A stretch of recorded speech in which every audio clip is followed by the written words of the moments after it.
What's up mga bros? Ako nga pala si Bros. Welcome to Multimedia in less than 2 minutes. Episode 4. Bago tayo magsimula, recap muna.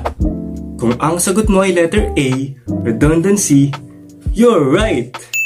Yan ang nangyayari kapag sinasabay-sabay natin yung narration, text, at image na pare-pareho naman yung info. Ngayon, pag-usapan naman natin ang fourth principle. Introducing Spatial Contiguity Principle. Tunog komplikado, pero simple lang din to.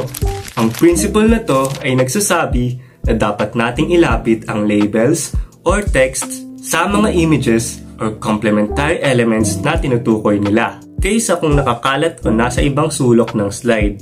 Kasi kung malayo, mapipilitan pa yung audience maghanap-hanap, which is magiging dagdag load na naman sa utak nila. Small detail lang siya, pero napakalaking tulong sa pagpapaliwanag ng presentation natin. Quiz time!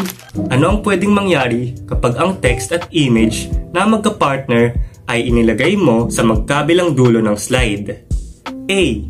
Mas mabilis nilang matatapos ang lesson. B. May hirapan silang i-connect yung info. Or C. Mas madali nilang maalala ang content. Comment your answer below. Stay tuned for the fifth principle to know the right answer.